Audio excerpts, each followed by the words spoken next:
বন্ধুরা, আজকে আমরা আলোচনা করব আরআরবিতে যে ফর্ম ফিল আপ করা হয়েছিল বা তোমরা করছো। আশা করি তোমরা অনেকেই ফর্ম ফিল আপটি সেরে ফেলেছো।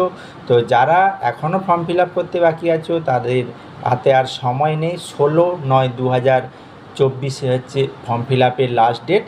তো তার আগে আশা করি তোমরা সকলেই ফর্ম ফিল আপটি করে নিয়েছো। অর্থাৎ প্যারামেডিক্যালে যে সেন্ট্রালাইজ ভ্যাকেন্সি বেরিয়েছিল তাদের বিভিন্ন পোস্টে আমি সেগুলি আগের ভিডিওতে সব ডিসকাস করেছি, কোথায় কোন পোস্টের জন্য কতগুলি করে শূন্যপদ ছিল।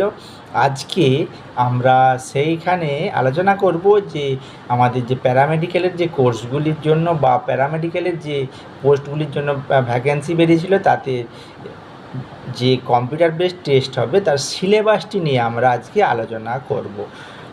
কারণ ফর্ম ফিল আপ তো সারা হয়ে গেছে, এরপরে কিছুদিনের মধ্যেই পরীক্ষাটি হয়ে যাবে। তো যেহেতু তোমরা ফর্ম ফিল আপ করেছো, তো সেখানে আমি বলে রাখি যে এখানে যেটা বলেছে যে 100 নাম্বারের একটি মাল্টিপল চয়েস এমসিকিউ টাইপের কোশ্চেন হবে, যেখানে সময় থাকবে 90 মিনিট।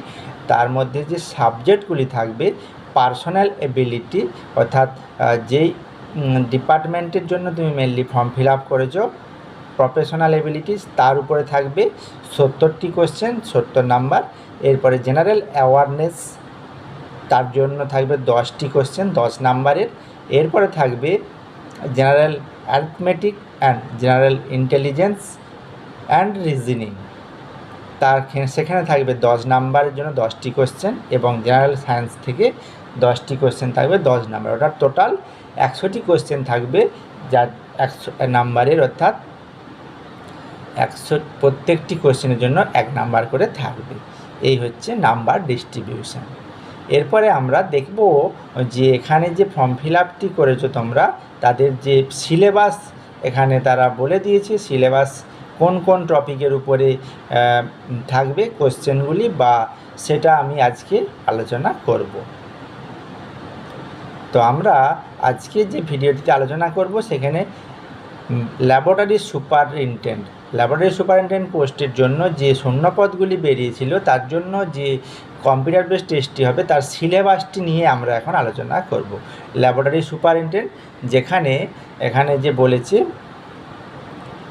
সিলেবাসগুলির মধ্যে অন্যতম হচ্ছে সোশিওলজি, সাইকোলজি, ফিজিওলজি, সেই সঙ্গে আছে basic chemistry and biochemistry, general methodology, physics থাকবে, হিস্টিওপ্যাথোলজি থাকবে অ্যান্ড সাইটোলজি টেকনিক্স থাকবে, সেই সঙ্গে থাকবে clinical pathology and basic haematology, তার সঙ্গে থাকবে প্যারাসাইটোলজি,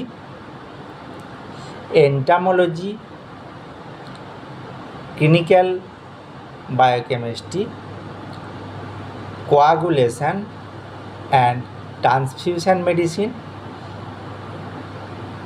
ইমিউনোহেমাটোলজি, সেই সঙ্গে থাকবে virology, mycology and advance serology. অর্থাৎ আমরা যারা এই মেডিকেল সুপারিনটেন্ডেন্টের জন্য আবেদন করেছি সেখানে কোয়ালিফিকেশান হিসাবে চাওয়া হয়েছিল যে বিএসসি এমএলটি অথবা বিএমএলটি অথবা কোনো বিএসসি ডিগ্রি থাকার পরে কেউ যদি ডিপ্লোমা করে তখন তারা অ্যাপ্লাই করতে পারবে। অতএব এখানে সিলেবাসটি আমরা দেখলাম, এই সিলেবাসটি আমাদের বিএসসি এমএলটি বা বিএমএলটিতে যে 3 বছর বা 3.5 বছরের যে কোর্সের মধ্যে যা সিলেবাস ছিল পুরো সিলেবাসটি এখানে তুলে ধরা হয়েছে।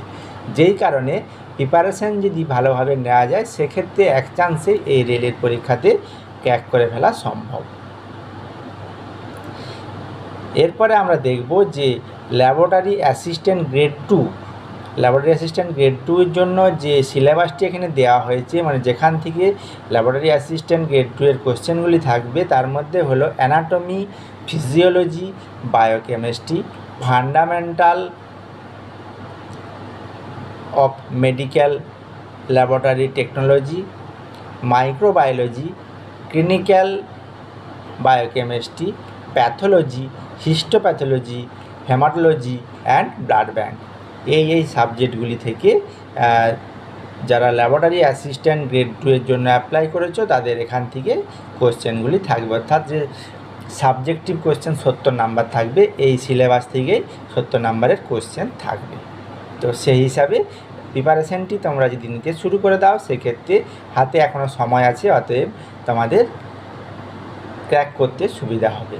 এরপরে বলি যে কমন যে অল পোস্টের জন্য যে ভ্যাকেন্সিগুলি, অল পোস্টের জন্য যে বাকি যে নাম্বার ডিস্ট্রিবিউশন আছে তার মধ্যে জেনারেল অ্যারোমেট্রিক আছে, জেনারেল ইন্টেলিজেন্স অ্যান্ড রিজনিং আছে, আর কি আছে জেনারেল অ্যাওয়ারনেস আছে অ্যান্ড জেনারেল সায়েন্স আছে।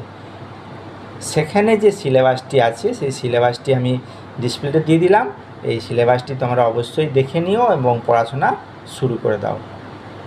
এই সিলেবাসটি থেকেই মেনলি কোশ্চেনগুলি থাকবে।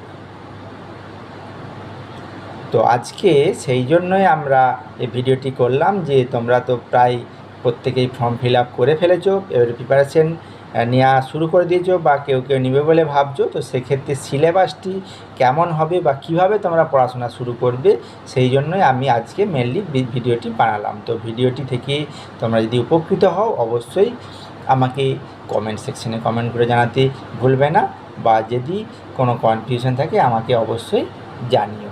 পরের কোনো ভিডিওতে আবার দেখা হবে। তো আজকে বন্ধুরা আর এই পর্যন্তই, আবার অন্য কোনো ভিডিওতে তোমাদের সাথে আবার দেখা হবে। ধন্যবাদ।